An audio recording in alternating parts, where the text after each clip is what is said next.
to be, or we're beginning, like you say, just beginning our spiritual path. One of the best things that anyone can do is to have gratitude. So just very briefly, everything is energy, and even thoughts and emotions are energy, and even the actions we take is energy. So when we have an emotion of upset or depression or anger or whatever type of emotion that does not feel good, and there's that word again, does not feel good.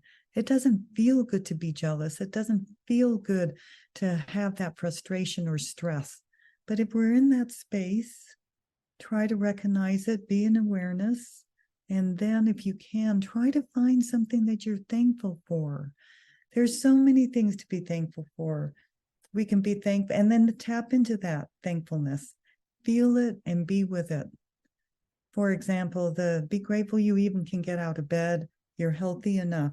You've got water at your fingertips any time of day at the kitchen faucet.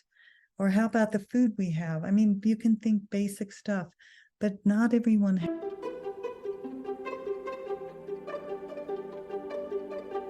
Namaste, beautiful souls. I'm Shilpa, and you're tuned into the Omni Mindfulness Podcast, a sanctuary for spiritual entrepreneurs. As a holistic mindfulness coach and social marketing strategist, I'm here to guide you on a transformative journey. On this show, we explore captivating stories and provide practical tools that deepen your connection with your authentic self. Through the personal and professional narratives of remarkable individuals, we expand our consciousness and ignite the spark of possibility. Each season, I curate content that empowers you to create a holistic lifestyle encompassing spirituality, mindfulness, energy awareness, and mindset. Join me as we engage in conversations with experts in their respective fields and share solo casts from yours truly, all aimed at supporting you and relaxing, revitalizing, resetting your body, mind, and spirit. I'm your host and the visionary behind Omni Mindfulness. So what if just one story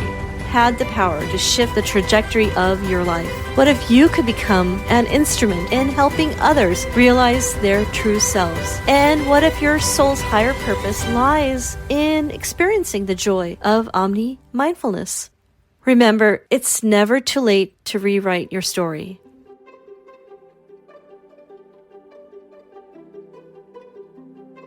Welcome to Season 8 of the Omni Mindfulness Podcast. During this exciting season, we delve deep into the power of mindset. In October, join us as we explore Happy Mind. Is happiness an inside-out job? We'll explore the concept of happiness from various perspectives, ranging from DNA and brain health to mindfulness practices. Moving into November, it's all about conscious connections. Loneliness can be an epidemic, especially during the holidays. Let's understand the art of forming meaningful connections. And in December, we wrap up 2023 with the theme Embodied Awareness. Discover how to connect your body, mind, and spirit for a holistic approach to life. Stay tuned for thought-provoking conversations, expert insights, and transformative stories. It's a season you won't want to miss. And next up, I have Kate Heartsong. Kate is an author, speaker, coach, teacher, and Reiki Master. The deep wisdom Kate shares comes from her unique gift of receiving profound wisdom while meditating, as well as insights gained from overcoming her childhood trauma, life experiences, and education. These provide Kate's deep passion, empowerment, and compassion she offers her readers, clients, and audiences. Her clients and audiences often comment on how safe they feel with her, benefit from her calming energy, and are able to reach their goals by working with her. It's Kate's knowing that when we start with one person at a time, a ripple effect occurs, supporting peace on a global level. Because we're all interconnected. Kate's own inspirational quote says it best: peace within, peace on earth. And now here's Kate having a conversation on the topic of conscious connections.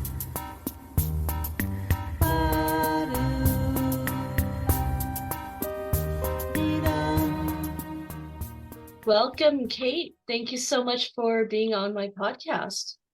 Oh, I am delighted. Thank you, Shilpa. It's so wonderful to be here. Well, you and I, before I hit record, we're having such a wonderful conversation about things I feel like we're already in alignment. Mm-hmm. Totally. Yeah. And so the month theme is conscious connection. And you and I appear to be very much in alignment with even our sort of philosophy around what it Mm-hmm. means to have conscious connection, Yes. especially around the holidays when people do tend to get lonely. And I believe that it would be nice to hear your perspective and tools people can have, particularly now, so that they can ease into the holidays without feeling a sense of Yeah. connection with others. Mm-hmm. Wonderful. Yes. I there's so many different branches and thoughts I could go down. My first thought is how important it is. And interestingly, I read something beautiful reminder this morning on this very topic, which I really believe is true, and that is to having the connection within ourselves and God, or the all that is, or the higher power, universe, whatever word we use, that the number one connection, conscious connection, is to have that connection with the all that is. Because truly, the real source of connection, and that results in a higher vibration, it results in a more joyful living. The true connection is with source, and from there we can fill up, and it can help us. And then of course we've got the external connection as well as this internal connection. But I believe that if we have that internal connection first, and we are really connected with ourselves and we know ourselves well, or we're on our way to learning more about ourselves and we're living authentically and we feel better about ourselves and we have that beautiful connection with spirit, then we are better able then naturally to attract to us like-minded people. Like-minded, like attracts like. And then this will easily, it has been my experience, and I know others will say this, it's such a wonderful demonstration how if we are in that flow, people come to us naturally. And of course, we need to take steps to go out and meet people, such as, great groups like meetup.com, or go to the church. There's many ways to meet people. But to me, Shilpa, that to me represents the consciousness, that connection first within, and then that makes it easier to have that external connection. Absolutely. And you mentioned the word authentic, which is very key here, because when you are aligned within yourself, to your higher self, and then you're authentic to yourself, then when you're ready to step out to connect with others, you are representing your full self, Yes, with self-acceptance. absolutely. Beautifully said. Isn't that true? Because when we can, and everything starts from within. So when we can accept ourselves and live in that place of authenticity, we will draw to us people who are more of the same. And how wonderful is that? It's such a lovely way, what we put out comes back. Absolutely. And making those connections externally once you've become aligned allows you to then perhaps even shift your, I would say, brain chemistry, because your brain is now responding. And it's like exercise, the endorphins are kicking in. You are Mhm. a sense of joy. In a lot of communities, you see people living longer because there Mhm. is that connection. And dinner isn't about just having the television on or some distractions, Mhm. enjoying the food with good conversation. Absolutely. And that's so beautiful. And you mentioned about the brain and how it changes. That reminds me of the term neuroplasticity. And that I love sharing this with people because to me it helps them to become empowered, to know that they can make a shift in their brain. Neuroplasticity is really representing that the brain can shift and change and make new connections with different neurons. And in that, we can make a shift in our lives. So not just on an energetic level, because everything is energy, but also on the neuron brain level. So I find that so intriguing and empowering, because we don't have to think we are victims. We do have the power to make change. Absolutely. I just wrote about this last night because it was World Mental Health Day.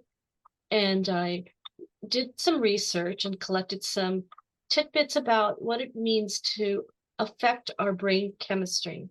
And it seems that it's pretty clear that neuroplasticity is not only accessible in terms of us being able to control it, but also our ability to then say, I'm not a victim.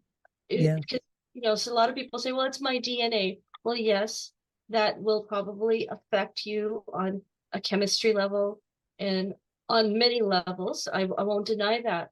But you are not a victim. You have the ability, and those neural connections you make in your brain also is metaphoric to you making new connections with other humans, because if we're all Yeah. energy, you're making Oh, yeah. connections, Oh, I right? love that. I hadn't thought of it that way, but isn't that true? I love that metaphor. It is all about connection, whether it's connection to ourselves or connection to others or connection to source, spirit. Yeah, that's lovely. That's a beautiful metaphor. Thank you. Well, one of the reasons I was so excited to have you on my podcast for this particular topic is your book, Humanity's Cry for Change. And that really spoke to my heart. I would love for you to elaborate on your book and your message. Oh, thank you. I was very blessed many years ago to discover I have the gift of channeling information through meditation. And this is the result of my first book back in 2010, Deeply We Are One, and now my latest book, Humanity's Cry for Change. So I feel like I'm very honored to be the messenger. And in essence, Humanity's Cry for Change shares key concepts that we individually and collectively need to take if we want to survive. If we want to survive as a species, so much has to change. And the good news is we can change individually. And the book describes how. And we can also change on a collective basis. One of the key concepts is the interconnection connection that we all have with life, and that through this connection, we actually, when we live in a place of oneness living, understanding we are interconnected, we then better understand how what we do to another also affects us, and how everything interpenetrates and coalesces with each other. So there's a lot of advantages to humanity to understanding the oneness. Another key thing it shares is our shift from the old age of Pisces into the new age of Aquarius, the old age of 2,000 years of male dominance and competition and aggression and thinking war is the answer, to moving into a more collaborative, loving, peaceful, kind, knowing that we're all interconnected, there is unity. But in order to get there, we have to go through a birthing process. And we are going through that right now. And can be painful. It's very challenging on individuals and also on the collective, all of humanity. So the book describes why this is. And there's also simple exercises in there that help a person to raise their vibration, for example. Or another is about the importance of living authentically. And then there's some other really wonderful, simple exercises that help us prime and condition ourselves to have a better life within ourselves. And as we do, and we feel better, those around us feel better, and we are adding to the collective consciousness.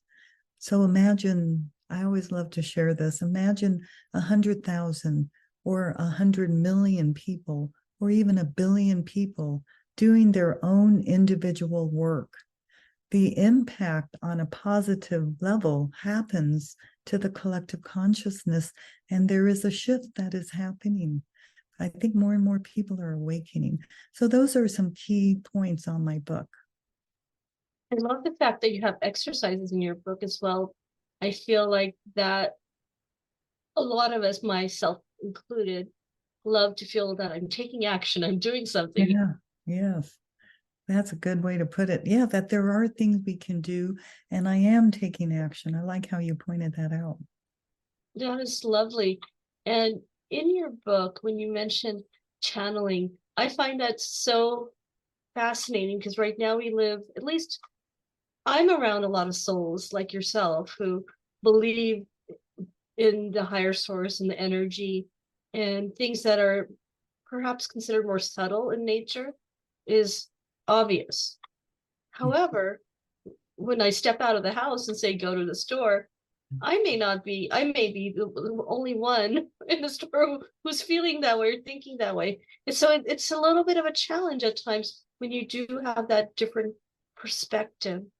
Mm-hmm. So I guess what I'm trying to say is it's really revealing to me that when you say channeling, that is something perhaps 10, 20 years from now, more people will learn to experience and accept. Mm-hmm. Well, we actually all have the gift of channeling. Another way to word it is automatic writing, where, again, it's very important to be in a place of alignment and connection, like we've been talking about, that connection with source.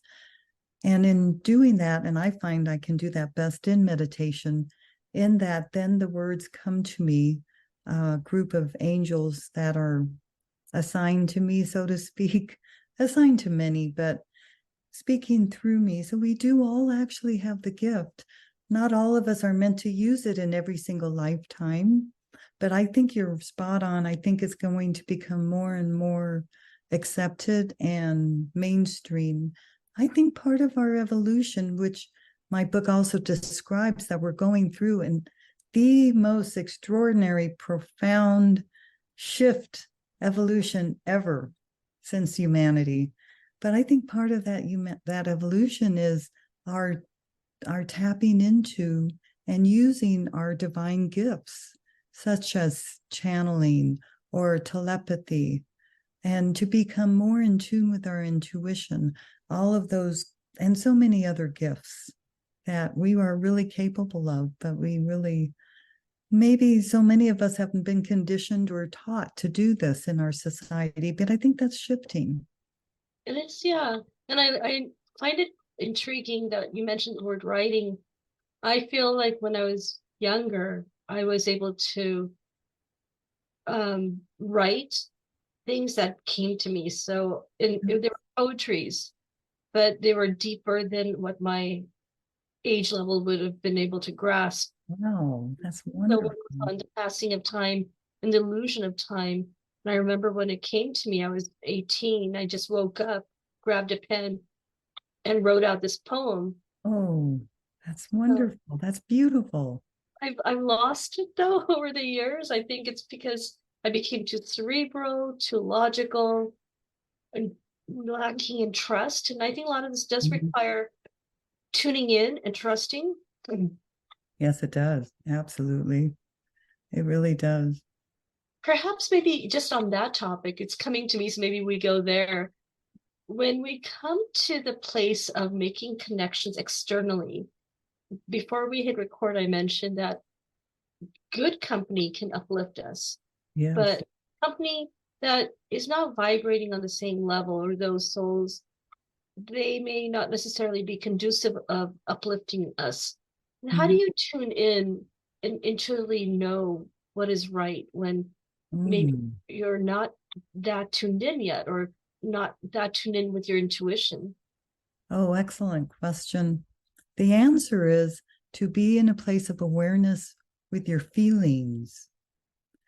The feelings is our natural inner guidance system. So the feelings are like, it could be like a feeling of an emotion, or it could be a feeling in your physical body. And I think all of us are quite familiar with, that scared feeling in our gut. Or I used to get a pang, actual physical 1 second feeling in my heart when I was in a place of fear.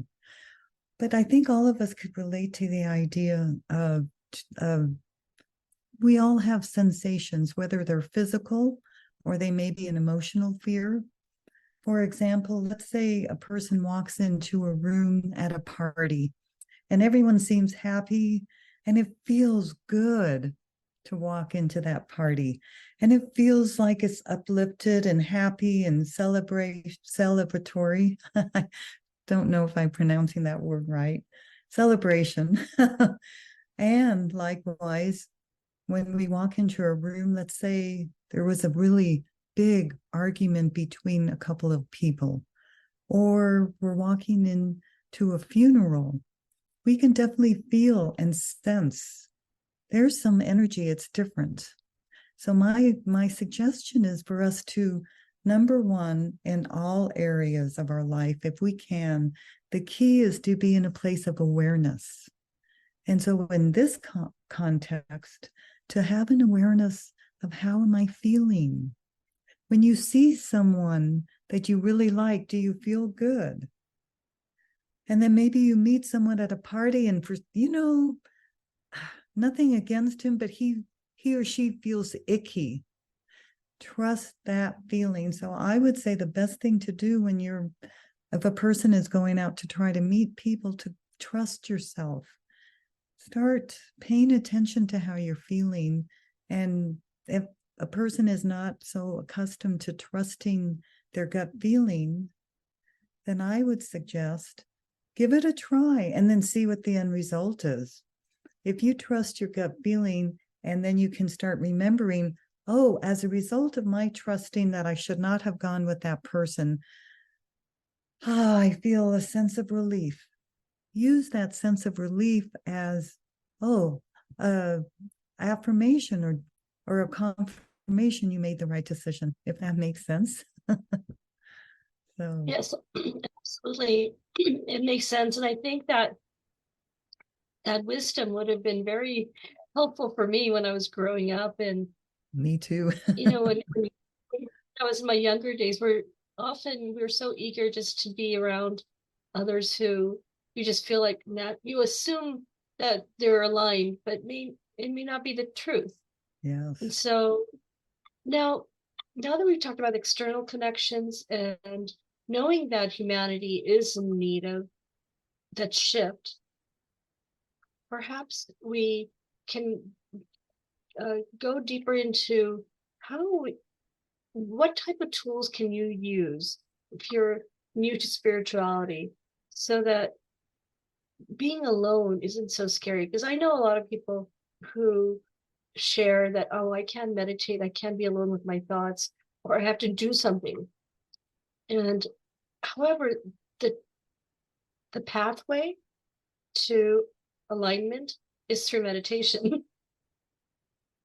Yes, there are many different ways to meditate. And if a person, so I will share a couple things. One is the meditation. And I also have another simple, but it's so effective. I always love sharing this. And that has to do with gratitude.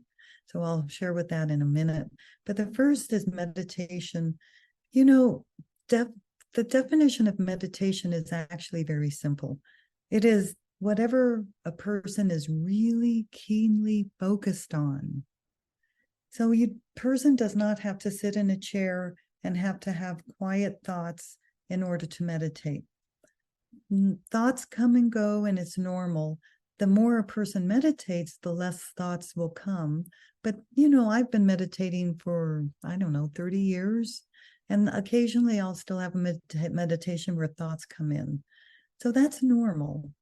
But another great way to meditate is to take a walk in nature and just be so keenly present in the moment, checking out the trees, hearing the birds, or recognizing the silence, feeling your feet on the ground, being so keenly present.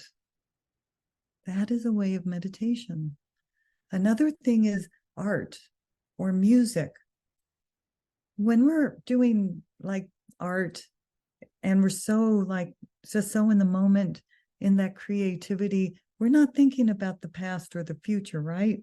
Or if we're so engaged in the amazing music and we're just so enamored with it, we're so at one with it, that's also a form of meditation. So I would encourage anyone to think about that.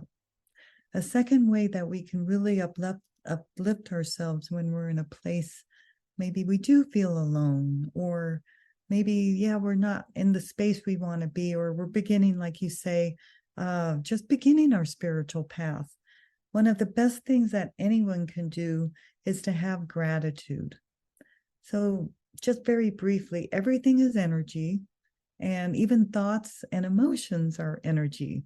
And even the actions we take is energy. So when we have an emotion of upset or depression or anger or whatever type of emotion that does not feel good, and there's that word again, does not feel good. It doesn't feel good to be jealous. It doesn't feel good to have that frustration or stress. But if we're in that space, try to recognize it, be in awareness, and then if you can, try to find something that you're thankful for. There's so many things to be thankful for. We can be thankful, and then to tap into that thankfulness, feel it and be with it. For example, be grateful you even can get out of bed. You're healthy enough. You've got water at your fingertips any time of day at the kitchen faucet. Or how about the food we have? I mean, you can think basic stuff, but not everyone has this. And there's so much we can be grateful for. Grateful for our friends, and grateful that I can even speak, that I have a throat and I can talk. There's so much to be grateful for. And if we can just tune into and be grateful, feeling it and truly feel it, not out of rote, not out of just, okay, I'm grateful, but sincerely having that gratitude will help. Now, I always like to share, it's really important, please don't ignore your upsets. Don't ignore that you are upset with this person or you are feeling jealousy. It's okay to feel it. It's important to acknowledge it, but then work through with whatever tools you have to process through those upsets. And then in that, you can better release it. Maybe it'll come up again, but at least if you can be aware of it and then release it through processing, this helps. Then go back into that. One of the simplest tools is, like I mentioned, the gratitude. So again, and that raises our vibration into feeling the higher vibrational emotions of joy and kindness and love, because the heart is opening up. And again, how do we feel when our heart is open and when we're with that special person and they bring us so much joy? Or how do we feel when we're so connected to God, to spirit, and that connection feels like bliss? So those are two simple things we can do. And that's so profound for the holidays, because often it's, especially Thanksgiving, people sit around and acknowledge the things that they are thankful for. And I have a new perspective on gratitude that I may not have had even just a few years ago, because of this concept of, since we are all energy, and if you focus on the things that you do find positive, then what you're doing is you're attracting more of it. Right. And so like you were saying, though, it's not to mean that things are perfect. There might be that one character in your life that has caused or triggered inside of you something. However, by hyper focusing on those unpleasant, negative things, we inadvertently attract more of it. Absolutely. Yes, it's all, a lot of it can be unconscious unless we choose to live a conscious life. And that's why I always share how good it is, how beneficial to be in a place of awareness. How am I feeling right now? And what does my body tell me today? Yes, and that actually is a really good point as well. Again, new information that I've sort of processed over the last few years. When you are meditating or when you become aware of those unpleasant things, if you try to suppress it and not acknowledge it, Yeah. that energy becomes locked in your body. And then Yes. you really feel stuff, but you may not make that connection that Right. this has become locked energy Right. on a Yeah. material level, on your physical level, because um we we may not have acknowledged. Some people live in denial of certain things. Yeah. That's why journaling helps, and that's why gratitude helps, Yes. and even meditate.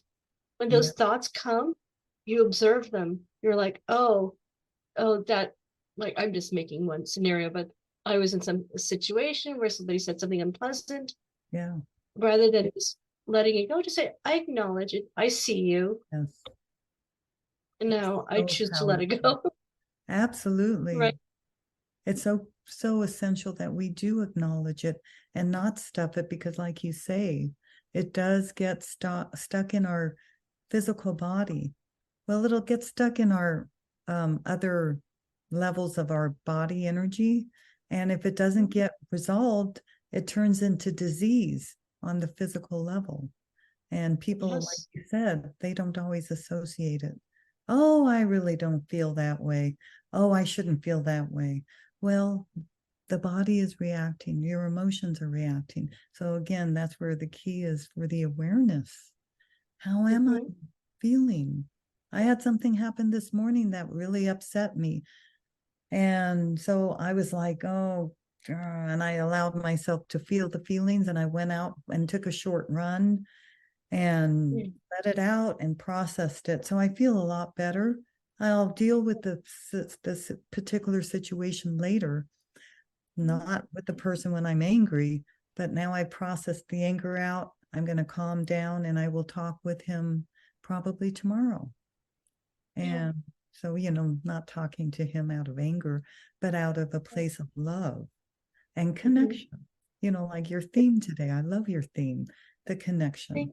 How am I going to talk with this person? We all know it doesn't do any good to talk if we're from a low vibrational energies like anger, frustration.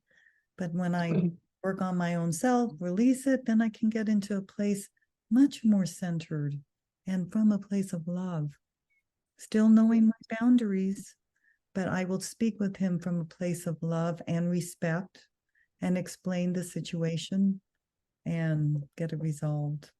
So, And I just had this epiphany, like when you were sharing that. I was following this qigong teacher, and he talks about, let's say you get stuck in a looping thought, or you're in a situation of tension with some other people. He talks about just going out of the environment and maybe going for a walk or yeah, doing some quick movement exercise. yes, yes, And what we're doing is you're releasing that energy, not only on a mental level by saying, I acknowledge you, I'm yes, aware, yeah, I release, but also on a physical level before it gets locked in your body. By mm-hmm. just going for that run or doing some qigong, you're Yes, allowing your body to release it, because it's manifesting on some level on your body. mm-hmm. And I don't think I was raised necessarily knowing how to manage relationships that had that kind of level of tension. Mm-hmm. And what I witnessed was often um, probably unhealthy communication growing up. And so as I got older, it's almost like you're on autopilot. You don't know any different. Very true. And when you're in a difficult situation, I would find myself either pushing it, coming in with aggression and Right. voicing what I thought was my right, Yeah. or shying away and completely denying it. Mm-hmm. And neither is healthy. Right. Most of us, I think, are brought up that way. We're not taught how to communicate in a way that is nonviolent, not from Mm-hmm. a place of love and kindness. And again, it starts with us. how loving and kind am I with myself? And as I do my own personal healing, like my book, Humanity's Cry for Change, talks about this too, and many other books talk about it, how essential it is we do our own personal healing, because all of us have gone through trauma and difficulties of some kind. When we can do our own healing, then that can allow us then to be more of a clear vessel for the love energy to come through, and also for us to have a higher vibration energetically. So there's so many benefits to doing our own personal work. And in that, we can then better approach others.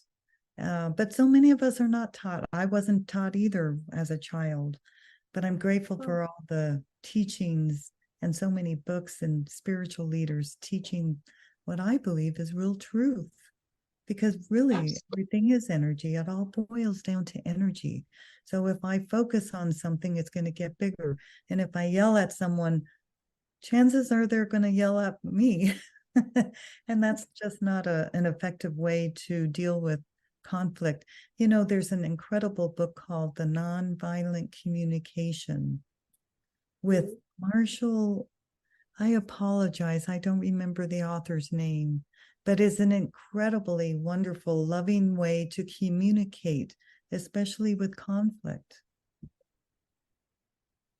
Absolutely. I was going to mention, I again, I too forget the name of the author, but there's one particular woman who focuses her coaching around nonviolent communication. Oh, wow, that's and great. Just the other, isn't that? I'll make sure it's in the show notes and share with you the information. Just the other day, I was talking to someone on my podcast, and we sort of subtly touched upon communication. And one of them is like, let's say you are making a conscious connection with yourself, then one of the key ways to uplift yourself is to become aware of how are you speaking of yourself and to yourself. And the words we use have energy. Yes. And so I even say, like, don't use the word hate. I mean, even if it might feel appropriate for a situation, but it carries a lot of energy that is will bring you down. Yes. So true. It's so important. You're bringing such a great reminder of how important it is to be in awareness, living consciously. How am I talking to myself? I share that a lot with my coaches. I mean, my clients. I'm a coach as well, and so I share that.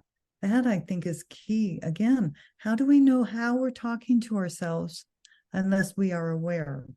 Because that often is so automatic that we talk in a certain way. We don't even think about it. But then again, we can intercept it and stop and work on ourselves and talk kind to ourselves. And yes, everything has energy and makes an impact not just to us, but to those around us.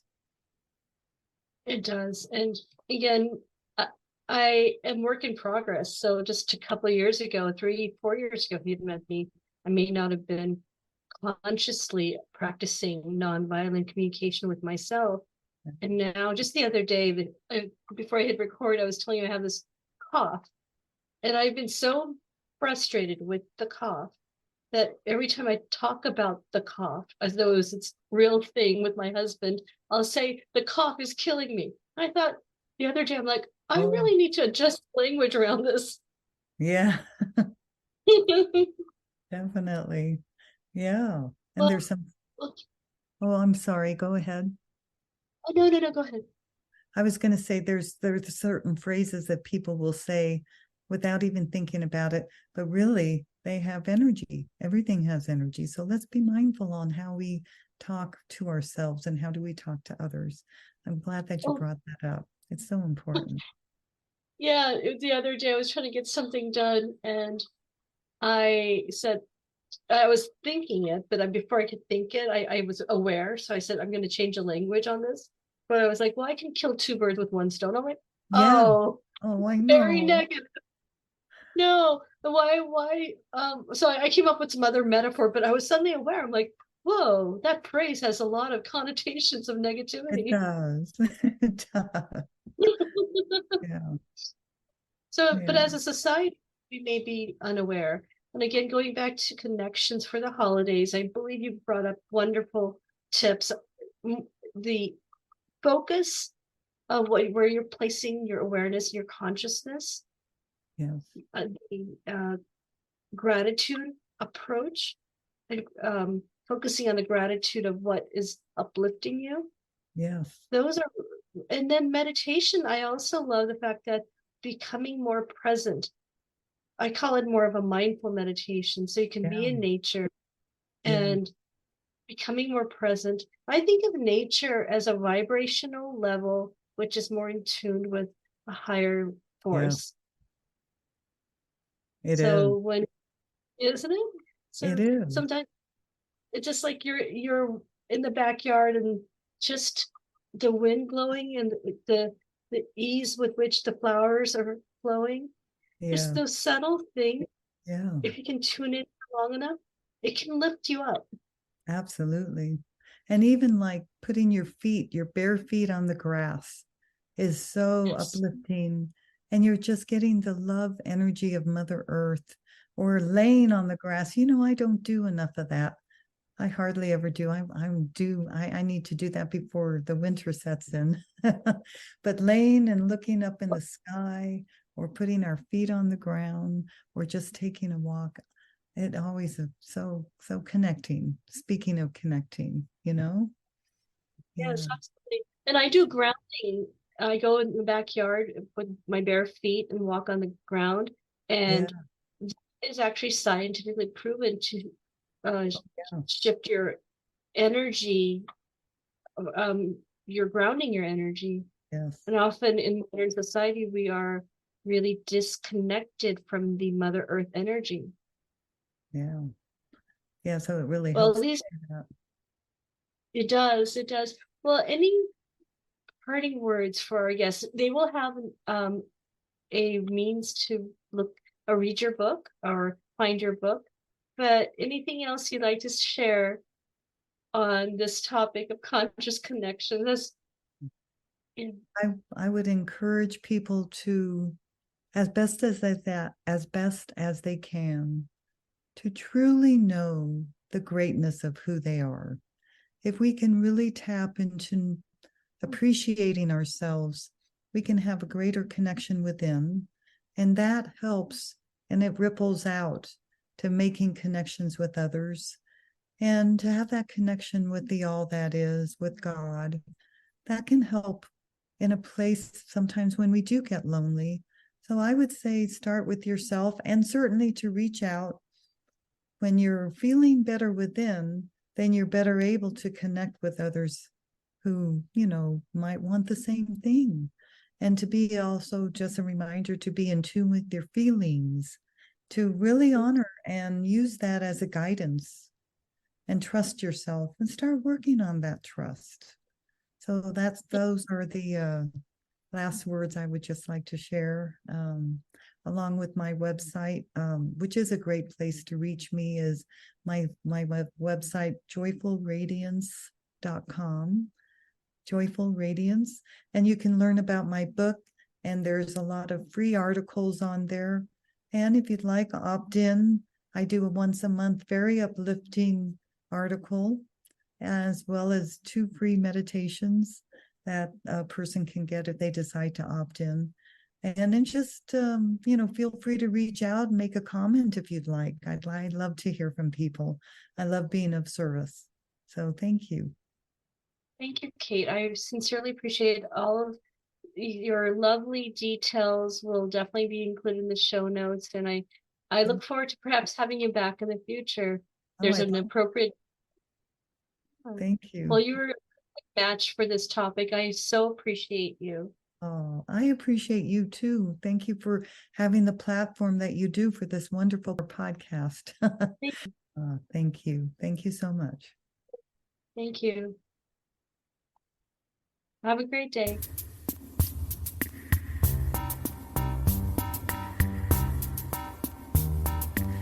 Thanks for tuning in, sweet soul. If you've enjoyed this episode, I would be so grateful for your kind review on Apple Podcast. Simply click on the link in the show notes to leave your lovely feedback and uplift our spirits. Your support means the world to me and helps our show thrive. So please show me your love and continue to practice Omni Mindfulness.